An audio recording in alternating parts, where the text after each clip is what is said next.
بسم اللہ الرحمن الرحیم اوکان بعد خلا و عدا فی الاکثری۔ یہ آپ حضرات مقامات پڑھ رہے ہیں جہاں پر مستثنیٰ کا اعراب وہ منصوب ہے، نصب ہے اور وجوباً ہے۔ ان میں سے چند مقامات آپ لوگوں نے پڑھ لیے۔ جب مستثنیٰ الا کے بعد کلام موجب میں واقع ہو، مستثنیٰ مقدم ہو، مستثنیٰ منقطع ہو، تو ان کے احکامات آپ لوگوں نے پڑھ لیے۔ اب آگے مصنف رحمۃ اللہ علیہ فرماتے ہیں کہ جب مستثنیٰ خلا اور عدا کے بعد واقع ہو تو اکثر کے ہاں وہاں پر یہ منصوب ہوتا ہے۔ مستثنیٰ جب وہ خلا اور عدا کے بعد واقع ہو تو وہاں پر وہ منصوب ہوتا ہے۔ اس کی کیا وجہ ہے اور کیا اس کی وضاحت ہے تو اس میں آگے ذکر کر رہے ہیں۔ سب سے پہلے تو شارح نے اس کے اعرابی وضاحت ذکر کی ہے کہ اس کا ماقبل پر عطف ہے، اور جب عطف ہوگا تو ماقبل والی ساری عبارت یوں بھی نکل آئے گی۔ کیسے نکل آئے گی کہ المستثنیٰ منصوب ایضاً وجوباً اذا کان بعد عدا و خلا۔ یہ والی عبارت جو نکالی ہے، یہ ماقبل کی جو عبارت ہے وہی عبارت یہاں پر نکالی ہے کہ مستثنیٰ وجوبی طور پر منصوب ہوتا ہے جب وہ کہاں پر واقع ہو، عدا اور خلا کے بعد واقع ہو۔ اس کے بعد شارح نے عدا اور خلا کی لغوی وضاحت فرمائی ہے تعین کے ساتھ کہ یہ کیا چیز ہے۔ تو فرماتے ہیں کہ یہ جو عدا ہے یہ عدا یعدو عدواً مصدر سے ہے۔ عدا یعدو عدواً، عدا یعدو عدواً، یہ عدا یعدو عدواً یہ جاوزہو کے معنی میں ہوتا ہے، متجاوز ہونا، تجاوز کرنا۔ تو عدا یعدو کا معنی کیا ہے؟ تجاوز کرنا۔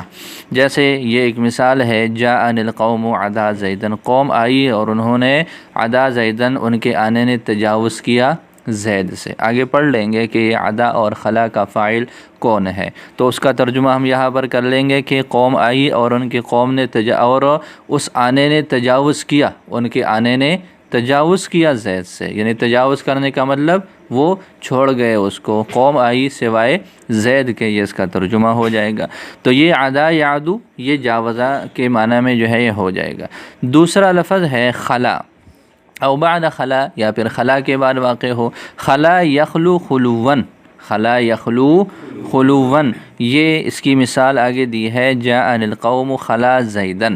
خلا یخلو خلوًا یہ اس کا معنی کیا ہے؟ تو اس کا معنی آگے مصنف رحمۃ اللہ علیہ نے ذکر کیا ہے۔ ایک تو یہ ہے کہ جی خلا یخلو خلوًا کا معنی خالی ہونا، خلا یخلو خلوًا بمعنی خالی ہونا۔ ترجمہ کیا کر لیں گے؟ قوم آئی خلا زیدن، اس حال میں کہ ان کا آنا خالی تھا، اس حال میں کہ ان کا آنا خالی ہے زید سے، تو یہ یہاں پر خلا زیدن اس طرح ہو جائے گا۔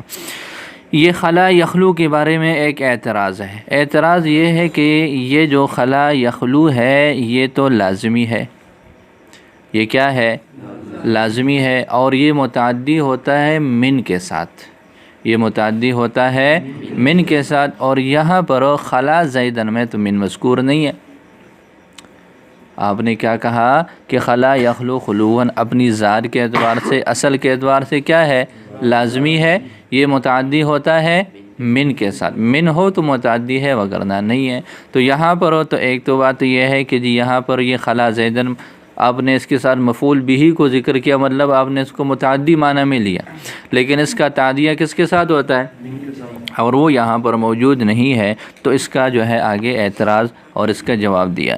فرماتے ہیں وَهُوَ فِي الْأَصْلِ لَازِمٌ، اور یہ جو خلا والا فعل ہے، عدا یعدو والا نہیں، صرف خلا یخلو والا، یہ اصل میں لازم ہے، متعدی ہوتا ہے مفعول کی طرف من کے ساتھ، متعدی ہوتا ہے مفعول کی طرف کس کے ساتھ؟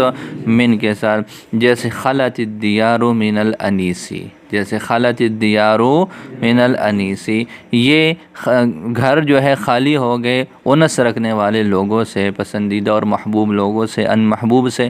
تو یہ یہاں پر دیار فاعل ہے اور من الانیس یہ الانیس مفعول بھی ہے من کے واسطہ سے، تو یہ خلط یہاں پر متعدی ہوا ہے من کے ساتھ، ایسے ہی ہوتا ہے، لیکن یہاں پر یہ من کے ساتھ استعمال نہیں ہے۔ اس کی دو وجہ ہو سکتی ہے، ایک تو یہ ہے کہ یہ یہاں پر جاوزہ، یہ جاوزہ کے معنی کو متضمن ہے، یہ جاوزہ کے معنی کو سب سے پہلا یہ ہے کہ جی یہاں پر یہ خلا یخلو، یہ جاوزہ یجاوزو کے معنی کو کیا ہے؟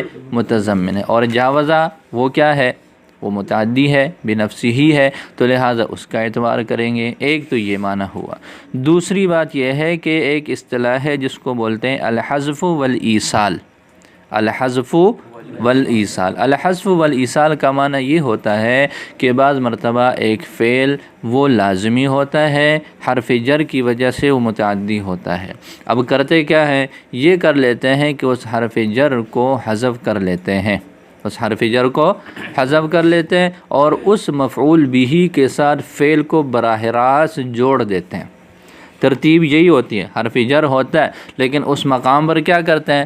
حرف جر کو حذف کر لیتے ہیں اور مفعول بھی کا تعلق فعل کے ساتھ براہ راست کر لیتے ہیں۔ اس اصطلاح کو بولتے ہیں الحذف والایصال۔ کیا بولتے ہیں؟ تو یہ خلا یخلو میں ان دو باتوں میں سے کوئی ایک بات ہوتی ہے، یا تو وہ جاوزہ کے معنی کو متضمن ہوتا ہے یا پھر اس میں حذف اور ایصال والا جو معاملہ ہے وہ کر لیا جاتا ہے۔ لہذا اس کی وجہ سے یہاں پر بھی یہ ایسے ہی ہے، یہاں پر یہی ہوا ہے۔ اور جب یہ بطور استثناء کے استعمال ہو، ادوات استثناء کے، تو ان دو باتوں میں سے کسی ایک کا پائے جانا ضروری ہے۔ جب یہ بطور ادوات استثناء کے ہو تو اس کا جاوزہ کے معنی میں مستعمل ہونا یا حذف اور ایصال والا معنی، وہ اصطلاح جو ہے وہ والا عمل اس میں ہونا یہ ضروری ہے۔ کیوں ضروری ہے؟ اس لیے ضروری ہے کہ جی الا کے ساتھ اس کی مشابہت لانی ہے۔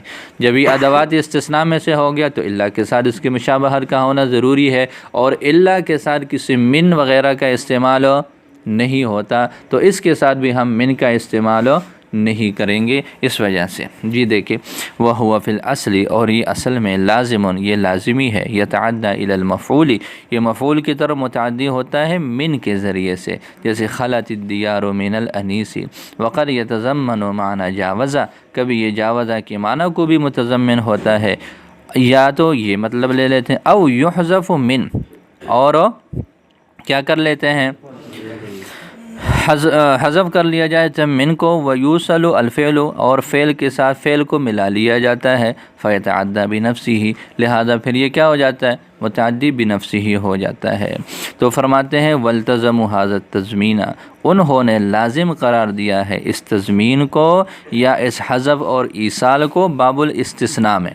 جب بطور ادوات استثناء کے اس کا استعمال ہو تو لازمی طور پر یا تو یہ جاوزہ کے معنی میں ہوگا یا پھر اس کے ساتھ حذف اور ایصال والا معاملہ ہوگا۔ کیوں؟ لیکون ما بعدها فی صورت المستثنیٰ بإلا، تاکہ اس کا ما بعد جو ہے وہ مستثنیٰ بإلا کی صورت میں بن جائے، اور مستثنیٰ کا جو الا کے بعد ہو وہاں پر من کا استعمال نہیں ہوتا تو یہاں پر بھی من کا استعمال نہیں کریں گے۔ تو فرماتے ہیں لیکون ما بعدها فی صورت المستثنیٰ بإلا، تاکہ اس کا ما بعد مستثنیٰ بإلا کی شکل کا بن جائے، التی ہی ام الباب، جو کہ ام الباب ہے، بنیادی رکن ہے اس باب میں، تاکہ اس کے ساتھ اس کی مشابہت ہو جائے۔ لفظی وضاحت کی سمجھ آ گئی؟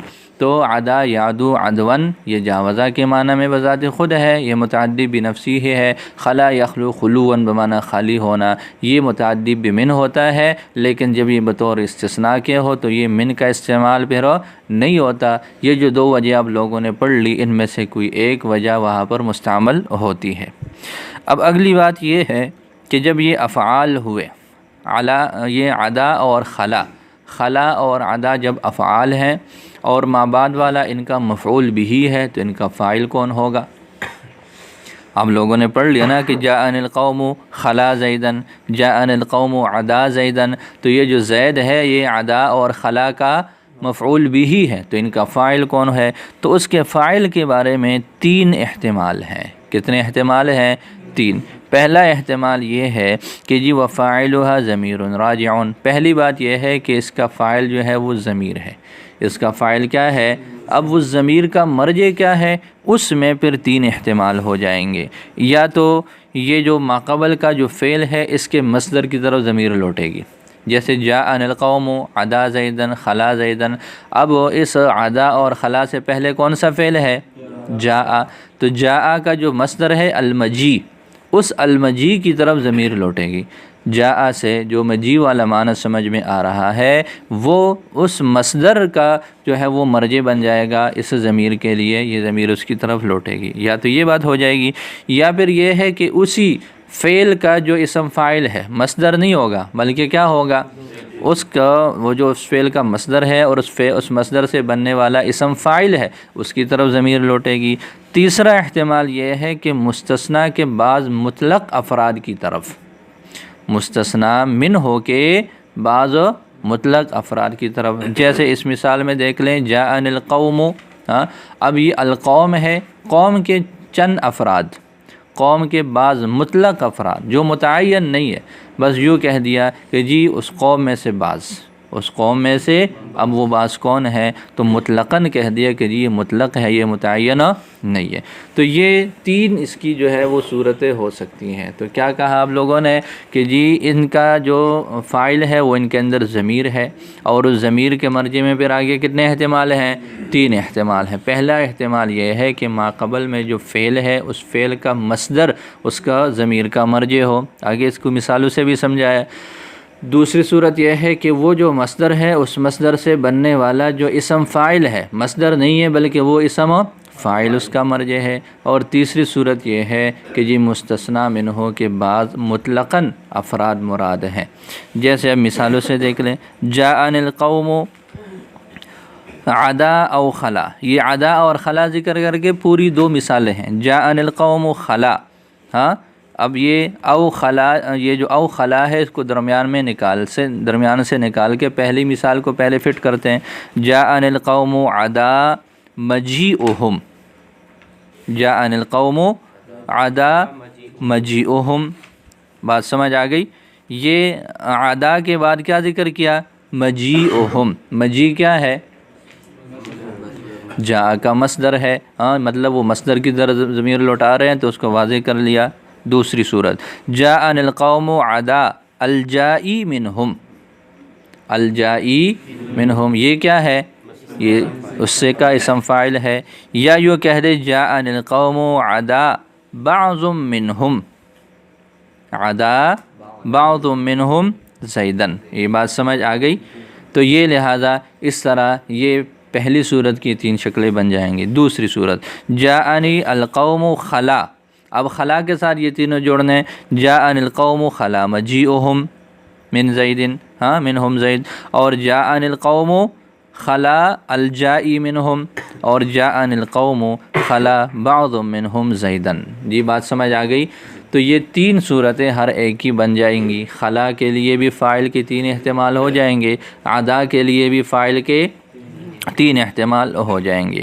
یہ تو ہو گیا ان کا فاعل، پھر ان کی اپنی ترکیب کیا ہوگی اس مثال میں، یہ جو مثال ہے کہ جاءن القوم علی عدا زیدن خلا زیدن، ان کا تو اپنا ذاتی یہ ہو گیا کہ عدا اور خلا فعل ہے، ان کے اندر ضمیر فاعل ہے اور زیدن اس کے لیے مفعول بھی ہے، یہ فعل فاعل اور مفعول بھی مل کر آپس میں جملہ بن جائے گا۔ تو یہ جملہ بن کر پھر کیا ہوگا اس کے بارے میں فرماتے ہیں وَهُمَا فِي مَحَلِّ النَّصْبِ عَلَى الْحَالِيَّةِ، یہ حال ہونے کی وجہ سے کیا ہوں گے، منصوب ہوں گے، محل نصب میں ہو جائیں گے، ما قبل میں جو ہے وہ ذوالحال ہو جائے گا اور یہ اس کے لیے حال ہے۔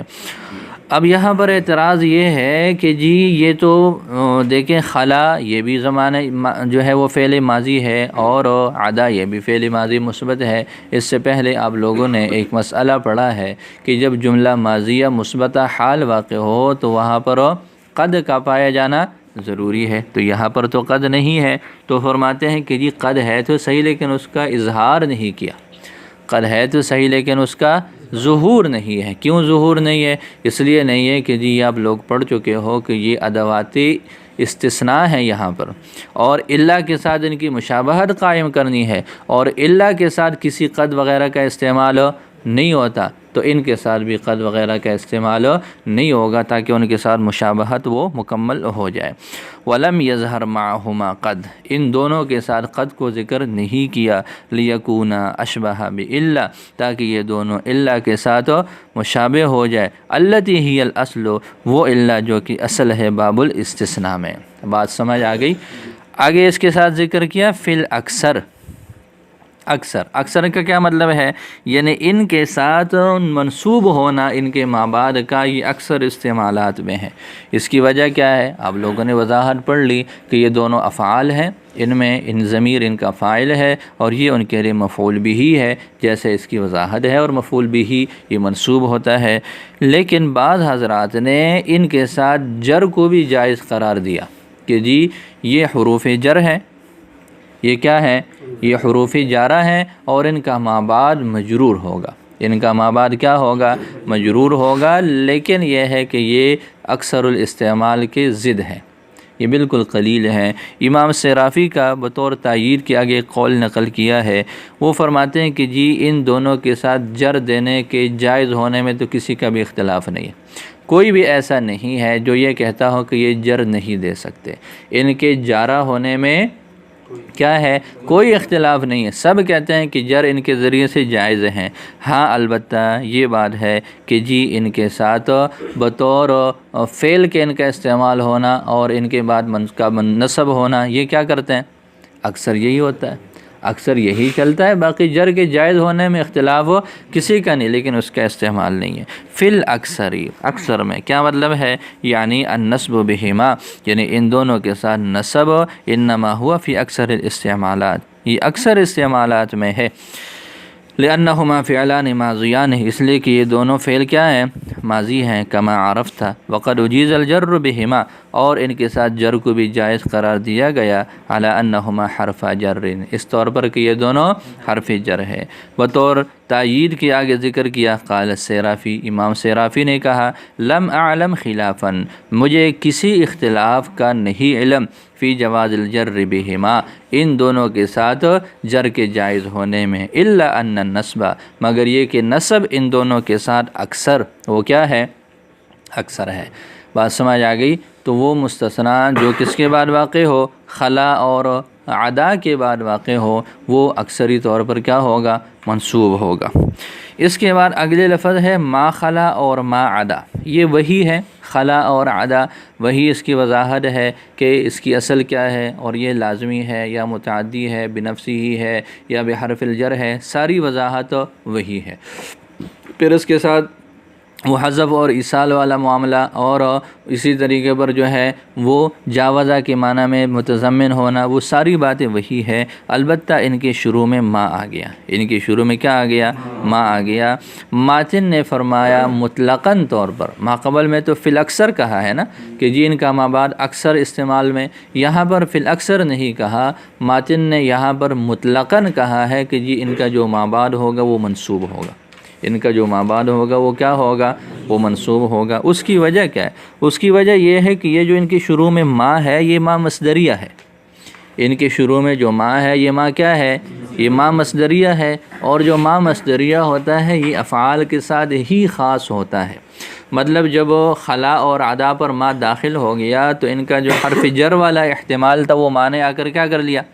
ختم کر لیا۔ پہلے تو اس کا حروف جارہ کا بھی احتمال تھا، لیکن جب ما آ گیا تو یہ افعال والا احتمال اور زیادہ قوی ہو گیا، تو وہ فرماتے ہیں کہ جی جب ما آ گیا تو یہ افعال کے ساتھ خاص ہے، تو پھر وہ فرماتے ہیں کہ جی اب کیا ہو جائے گا؟ یہ مطلق طور پر اس کا جو ما بعد ہوگا وہ منصوب ہوگا، مجرور نہیں ہوگا۔ یہ ماتن کا قول ہے جی۔ او بعد ما خلا، یہ ما خلا اور ما عدا اس کا بھی ما قبل پر عطف ہے، ما قبل میں جیسی عبارتیں نکالی ہے وہ بھی یہاں نکل آئیں گی۔ ای المستثنی منصوب ایضا وجوبا، یعنی مستثنی وجوبی طور پر منصوب ہوتا ہے، اذا کان بعد ما خلا و ما عدا، جب یہ ما خلا اور ما عدا کے بعد واقع ہو۔ وجہ کیا ہے؟ لأن ما فیہما مصدریۃ، اس لیے کہ یہ جو ما ہے ان دونوں میں یہ مصدریہ ہے، مختصۃ بالافعال، یہ افعال کے ساتھ مختص ہے، جیسے جاءنی القوم ما خلا زیدا اور جاءنی القوم ما عدا عمرا۔ اب جب ما خلا اور ما عدا مصدر کی تعویل میں ہو جائیں گے تو پھر پوری عبارت یوں ہو جائے گی، جاءنی القوم خلو زید، یا خلو زید، اور جاءنی القوم عدو عمر۔ ما عدا کو اور ما خلا کو مصدر کے معنی میں لیا تو آگے فرماتے ہیں کہ اس کی اصل عبارت و تقدیری عبارت یوں نکل آئے گی۔ فرماتے ہیں کہ یہ منصوب ہوں گے علی الظرفیتی، کیسے؟ ظرفیت، یہ جب یہ معنی مصدری میں چلے جائیں گے تو یہ مفرد ہو جائیں گے، پھر یہ منصوب ہوں گے، اور ان کا منصوب ہونا یہاں پر کس وجہ سے ہوگا؟ ماقبل میں تو حال بنا لیا تھا نا، لیکن یہاں حال نہیں ہوگا بلکہ یہاں پر کیا ہوگا؟ ظرفیت۔ اب ظرف یہ کیسے بنیں گے؟ یہ تو مصدر ہے، مصدر کو تو مفعول مطلق بنایا جاتا ہے، ظرف تو اس کو نہیں بنایا جاتا۔ تو فرماتے ہیں کہ یہاں پر حرف جر جو ہوگا یہ مضاف جو ہے یہاں پر محذوف ہوگا، وقت کا لفظ یوں عبارت ہو جائے گی جاءنی القوم وقت خلوہم، جاءنی القوم۔ باقی یہ جو ہے خلا یخلو، جیسے ماقبل میں آپ لوگوں نے پڑھ لیا کہ جی ان کا فاعل کون ہے، تو ان کا فاعل وہی نکالیں گے۔ اب وہ مصدر کا بھی فاعل ہوتا ہے، مصدر کا بھی کیا ہوتا ہے؟ فاعل ہوتا ہے۔ اب وہ فاعل اس کے مضاف الیہ کی شکل میں ہوتا ہے۔ آپ لوگ پڑھ چکے ہو کہ مصدر کبھی مضاف الی الفاعل ہوتا ہے، کبھی مضاف الی المفعول ہوتا ہے۔ تو لہٰذا یہاں پر دیکھیں وقت خلوہم ہو جائے گا، وقت خلوہم۔ یہ دیکھیں خلو کے بعد یہ ہم ضمیر آ گیا، ہم ضمیر سے کون مراد ہے یہاں پر؟ مستثنیٰ منہ کے مطلق بعض افراد۔ اور آگے دیکھیں خلو مجیئہم، مجیء کیا ہے یہاں پر؟ مصدر ہے ماقبل میں، تو لہٰذا یہ وہی ہے من زیدن۔ یا تو یوں ہو جائے گا کہ جی خلوہم یا خلو وقت خلوہم یا وقت خلو مجیئہم من زیدن۔ یہ دیکھیں من لگایا ہے یہاں پر، کیا لگایا ہے؟ من، کیا بتانے کے لیے کہ یہاں پر متعدی ہو رہا ہے کس کے ساتھ؟ من کے ساتھ۔ لیکن آگے دوسری صورت دیکھیں او وقت مجاوزتہم، یہ دوسری صورت ہے کہ خلا یخلو کو کس کے معنی میں لیا ہے؟ جاوزہ کے معنی میں۔ خلا یخلو کو جاوزہ، یہ متعدی ہونا ہے ادھر لازمی طور پر۔ اس کے متعدی ہونے کی کتنی صورتیں؟ دو، یا تو یہ من کے ساتھ ہوگا یا پھر یہ کیا ہوگا؟ جاوزہ کے معنی میں ہوگا۔ تو یہاں پر چونکہ تقدیری عبارت نکالیں گے تو وہ حذف اور ایصال والی بات تو نہیں چل سکتی نا ادھر، یہ تو تقدیری عبارت ہے، تو تقدیری عبارت میں پھر مکمل طور پر جو اصل ہے وہی نکالیں گے۔ اور خلا یخلو کے متعدی ہونے کی دو صورتیں ہیں۔ پہلی صورت من زیدن، من زید ہو، من کے ساتھ ہو تو پھر اس کے فاعل کی دو حیثیتیں ہو جائیں گی، خلو وہم ہو جائے گا، ہم ضمیر یہ مستثنیٰ منہ کے بعد مطلق افراد ہو جائیں گے، اور مجیئہم آ جائے گا، یہ ماقبل والے فعل کا جو ہے وہ مصدر ہو جائے گا۔ جی دوسری وضاحت او وقت مجاوزتہم، او یا یہ ہو جائے گا او وقت مجاوزت مجیئہم عمرن۔ یہاں پر بھی دیکھ لے جو ہے الخلو وہ یہ کس کے معنی میں ہو جائے گا؟ مجاوزت کے معنی میں۔ ہم ضمیر جو ہے یہ فاعل کی ہے، اور یہ فاعل کس کی طرف لوٹ رہی ہے؟ مستثنیٰ منہ کے مطلق بعض افراد کی طرف۔ دوسری صورت مجاوزت مجیئہم، مجاوزت کے بعد مجیء ہے، یہ مجاوزت کا فاعل ہے، اور یہ فاعل کیا ہے؟ وہ جو ہے اس کا مجیء جو ہے وہ ماقبل میں جاء کا مصدر ہے۔ بات سمجھ آ رہی ہے؟ تو یہ دو اس کی وضاحت ہے۔ تو ایک یہ ہے کہ جی یہ علی الظرفیت منصوب ہو، یہ کیا ہو؟ علی الظرفیت منصوب ہو۔ دوسری صورت یہ ہے کہ جی علی الحالیہ یہ منصوب ہو، حال ہونے کی وجہ سے یہ منصوب ہو، لیکن ماقبل میں اور اس میں حال میں فرق ہے۔ ماقبل میں پورا جملہ تھا، ایسے ہی ہے جب ما کے بغیر تھا، یہاں پر یہ مصدر ہے، اور مصدر کے بارے میں آپ لوگوں نے پڑھ لیا کہ جی یہ مبنی للفاعل بھی ہوتا ہے، مبنی للمفعول بھی ہوتا ہے۔ تو جب یہ مصدری معنی میں ہو جائے گا تو اسی مصدری معنی کو پھر ہم کس کی تعویل میں کر لیں گے؟ اسم فاعل کی تعویل میں کر لیں گے، اور پھر یہ حال بنے گا۔ صورت سمجھ آ گئی؟ کچھ سمجھ نہیں آ رہی؟ او علی الحالیت، یا یہ منصوب ہوگا کس کی وجہ سے؟ حالیت کی بنا پر۔ لیکن حال کیسے بنا سکتے ہیں ہم مصدر کو؟ بجعل المصدر بمعنی اسم الفاعل، اسم مصدر کو اسم فاعل کے معنی میں بنانے کے ساتھ۔ اب یہاں پر عبارت کیا ہو جائے گی؟ جاءوا خالیا بعضهم، جاءوا خالیا، یہ جو ہے وہ خلا یخلو کا جو مصدر ہے اس کو خالین کے معنی میں لے لیا، بعضهم یہ اس کا فاعل ہے، اور یہ فاعل یہاں پر کیا ہے؟ مستثنیٰ منہ کے بعض افراد ہے۔ یا پھر یوں ہو جائے گی عبارت جاءوا خالیا مجیئہم من زیدن، جاءوا خالیا مجیئہم من زیدن، یہ یہاں پر خالیاً وہی مصدر ہو جائے گا، مجیئہم اس کا فاعل ہو جائے گا جو ماقبل والے فعل کا مصدر ہے، اور یہ متعدی ہو رہا ہے من کے ساتھ۔ یہ دونوں صورتوں میں من کا استعمال ہوگا، جاءوا خالیا بعضهم من زید، اور یا یوں عبارت بن جائے گی جاءوا خالیا مجیئهم من زید۔ بات سمجھ آ گئی؟ دوسری صورت یہ ہے کہ ہم جو ہے وہ مصدر کو مجاوزت کے معنی میں لیں۔ کس کے معنی میں؟ مجاوز، اور پھر مجاوز کا فاعل، مجاوزت کا مصدر کا جو ہے وہ اسم فاعل کا صیغہ کیا ہو جائے گا؟ مجاوزن۔ جاوزہ کس کا ہو جائے گا؟ مجاوزن کے معنی میں، تو یوں ہو جائے گا جاءوا مجاوزن بعضهم، جاءوا مجاوزن بعضهم، مجاوزن یہ خالیاً کے جو معنی میں ہو جائے گا اس کی جگہ استعمال ہو جائے گا، بعضهم اس کا فاعل ہو جائے گا، اور جاءوا مجاوزن مجیئهم عمرن، مجاوزن وہی اسم فاعل ہو جائے گا اور مجیئهم اس کا فاعل ہو جائے گا، اور عمرن یہ کیا ہے؟ اس کے لیے مفعول بھی ہے۔ تو یہ اس کے استعمال کے مختلف طریقے ہیں کہ جی جب یہ ما خلا اور ما عدا ہو تو یہ مصدر میں مؤول ہو جائیں گے، اور پھر یہ دو طرح سے ان کا نصب ہو سکتا ہے، یا تو یہ ظرف بنیں گے مضاف کے حذف کے ساتھ، وقت کا لفظ محذوف نکلے گا، یا پھر یہ حال بنیں گے، اور یہ جو مصدری معنی میں ہم نے مؤول کیا ہے اس کو ہم اسم فاعل کے معنی میں لے لیں گے۔ باقی یہ ہے کہ امام اخفش یہاں پر بھی کہتے ہیں کہ جی ان کے ساتھ بھی جر دینا جائز ہے۔ یہ جو ما ہے ما مصدریہ ان کے نزدیک نہیں ہے بلکہ ما زائدہ ہے، ما کیا ہے؟ زائدہ ہے، تو لہٰذا ان کے ساتھ بھی آگے جر دی جا سکتی ہے۔ اب اعتراض یہ ہو جائے گا ماتن پر کہ یہاں پر بھی تو امام اخفش کا اختلاف ہے اور ماقبل میں بھی اختلاف تھا، تو وہاں پر تو جو ہے فی الاکثر کہہ دیا لیکن یہاں پر فی الاکثر نہیں کہا، اس کو بھی کہہ دیتے۔ تو فرماتے ہیں کہ جی ماتن نے یہ ماتن کو شاید اس بات کا علم نہیں تھا، یا انہوں نے اس بات کو اتنا ضعیف سمجھا کہ اس کو ذکر کرنے کے قابل ہی نہیں سمجھا۔ تو فرماتے ہیں وعن الاخفش، اخفش سے بھی یہی ہے انہ اجاز الجر بہما، کہ انہوں نے جر کو ان کے ذریعے سے جائز قرار دیا، علی ان ما فیہا زائدہ، اس طور پر کہ ما ان دونوں میں زائدہ ہے۔ اب وہی اعتراض کہ جی فی الاکثر یہاں پر بھی کہہ دیتے وَلَعَلَّ هَذَا لَمْ يَثْبُتْ عِنْدَ الْمُصَنِّف، اور شاید کہ یہ والا جو مذہب ہے یہ مصنف کے ہاں ثابت ہی نہیں تھا، او لم يعتد به، اور یا پھر اس کا کوئی اعتبار ہی نہیں کیا، وَلِهَذَا لَمْ يَقُلْ فِي الْأَكْثَرِ، اسی وجہ سے یہاں پر یوں نہیں کہا فی الاکثر جیسا کہ ما قبل میں کہا ہے۔